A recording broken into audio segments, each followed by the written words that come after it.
Ganyan. We don't take care of our farmers. We don't have a food security plan. And it's already the midterm of this administration with no plans of doing plans, of creating plans, nothing. Puro drawing ang tanan. So, pag gira na, man tayo labot no, sa gira sa China o sa Amerika, pag nag-apil-apil man ta, bida-bida. Apil-apil man ta, pagira na, ang pinakaunang mawalaan na, pagkaon man. Diba? Unsaon na lang, nga. Problema natin, ang healthcare system natin, ang infrastructure development natin, ang food security natin, ang agriculture natin, ang education natin, ang apat na yan, ma'am, napakalaki ng pagbabago kung maayos natin yung apat na yan. Ang problema natin, ang inaasahan lang natin, yung dollars ninyo. Totoo yan, ma'am. We are really very dependent on the remittances of Filipinos abroad. Yan ang nagpa-prop up ng economy ng Pilipinas. Kaya, nagpapasalamat kami sa tulong ninyo, sa mga kamag-anak ninyo, sa pamilya ninyo, at sa investments ninyo sa Pilipinas. Malaki ang pasalamat namin, pero mali din na umaasa lang sa padala na ng Filipino community na dollars doon sa ating bansa. And we are not climate resilient at all. Wala tayong preparations for climate change na sigurado ako makaka-apekto talaga ng malaki sa atin doon sa Pilipinas. And we are not prepared for global shocks. Pansin nyo, walang ginawa ang Pilipinas sa tariff restrictions. May narinig ba kayo na ginawa natin? Wala. May narinig ba kayo na preparation natin sa effect ng Iran and Israel conflict? Hindi daw siya makialam. Ayaw niya makialam. Bahala na daw ang OFW. Napakalaki ang kailangan natin gawin. Ayun ninyo gitudlo si Inday Sara ha. Kisa ganito ganina si gitudlo ay imuha ng mamana.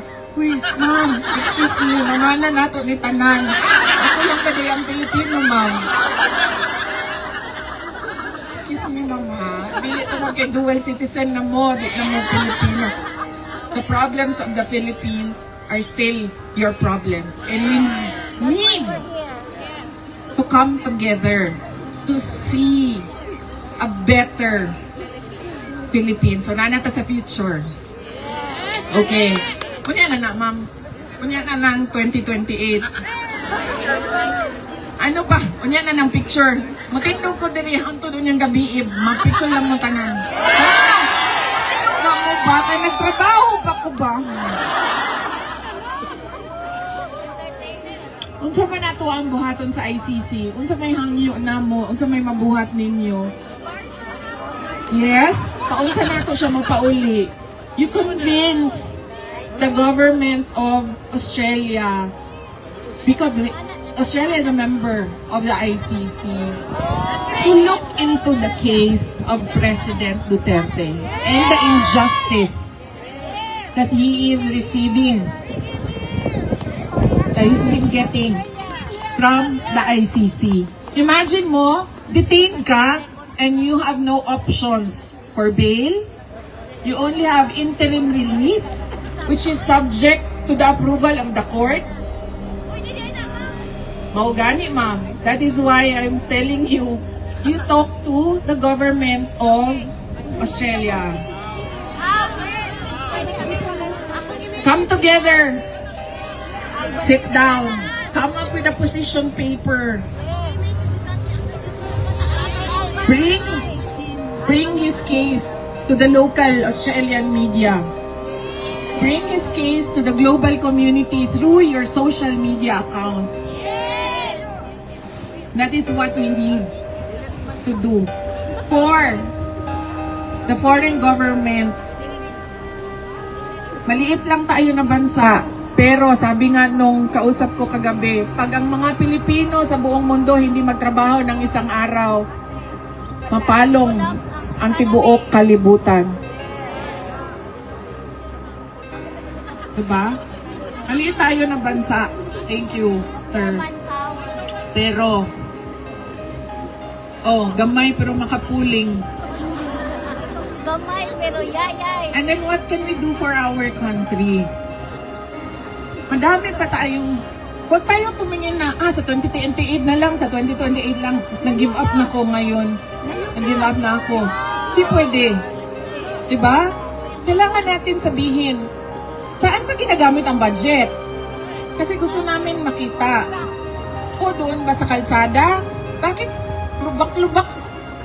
Pangit ng pagkasemento ng kalsada. There must be something wrong. Sementado ang kalsada pero makuhaan ang buntis? Napati nga na nga semento nga. Isemento na, gi-asfalto na, pero bako-bako gihapon. Diba? Highway.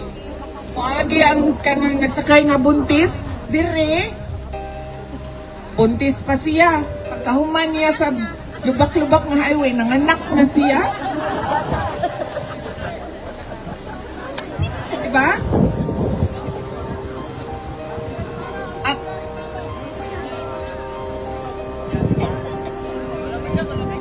wala pa, sir. Padayon gihapon ang discussions sa kaso questioning the blanks in the budget, pero sige gihapon gamit sa kwarta. Wala tayong problema sa paggamit sa budget, basta makita lang nato asa gigamit ang budget. Pili nang nahurot na lang sa ayuda o sa magic na kung asa. Yes! Nagbenta ng gold. Lahat ng bansa, gaimbak ng gold. Tagok ng gold. Awas-awas na ang ilahang gold reserves. Ang Pilipinas, nagbaligya o gold. Katingala mo na ito ang nagtanong sa tuwa ba, ang Australia, ano sa mali sila? Namaligya man. Diba? We are not prepared for climate change. We are not prepared for war. We are not prepared for global shocks. Because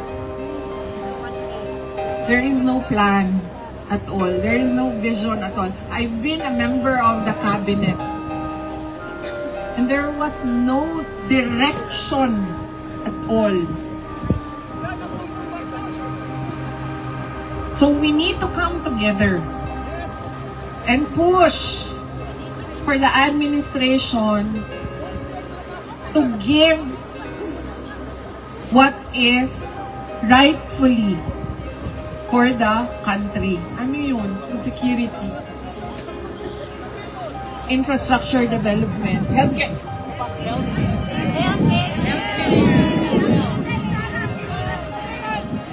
Alam niyo ba na ang PhilHealth